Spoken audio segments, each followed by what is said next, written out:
বন্ধুরা, আমরা রা বাংলা থেকে কালিম্পং যাচ্ছি সিংটাম হয়ে আমাদের ড্রাইভার ভাই আনন্দের কারে। সাথে আছে তিস্তা নদী।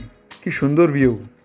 কালিম্পংয়ে আমরা এই রিসোর্টে উঠেছি, ডিটেলস আমি ডেসক্রিপশন বক্সে দিয়ে দিচ্ছি। চলুন এবার রুমটা আপনাদের ঘুরিয়ে দেখাই। দেখতেই পাচ্ছেন চা কফি বানানোর অ্যারেঞ্জমেন্ট সব রয়েছে।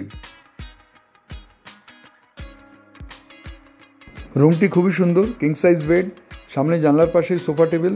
এই সোফায় বসেই আমরা চা খেলাম প্রকৃতিকে সঙ্গে নিয়ে। বাথরুমটিও দারুণ, গিজার আছে, জানলা থেকেই পাহাড় দেখা যাচ্ছে। আর ব্যালকনি সহ রুম, ব্যালকনি থেকে ভিউটা অপরূপ সুন্দর। View from Delo park Kalimpong. নিচে ওই তিস্তা নদী দেখা যাচ্ছে, পেছনে কাঞ্চনজঙ্ঘা আছে কিন্তু এখন ফগের জন্য দেখা যাচ্ছে না।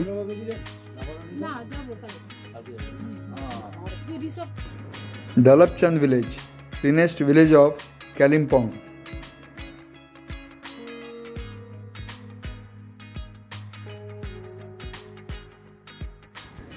এটি মঙ্গলধাম রাধাকৃষ্ণের মন্দির কালিম্পংয়ে।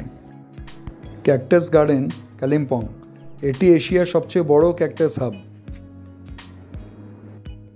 এই সেই গৌরীপুর হাউস যেখানে কবিগুরু রবীন্দ্রনাথ 25শে বৈশাখ 1345 সালে জন্মদিন কবিতা আকাশবাণীর মাধ্যমে আবৃত্তি করিয়াছিলেন।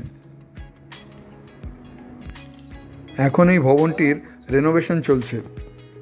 এই সেই বিখ্যাত দুটি কপুর গাছ যেটি কবিগুরু রবীন্দ্রনাথ নিজে লাগিয়েছিলেন এখানে। ইনি শেরপা ভাই, এনারই গাড়িতে আমরা কালিম্পং সাইট সিইং করলাম।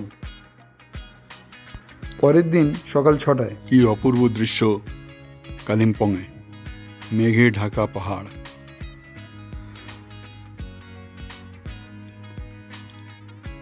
এইদিকে দেখুন মেঘ উঠছে। হোটেলের ব্যালকনি থেকে এই দৃশ্য ক্যাপচার করা।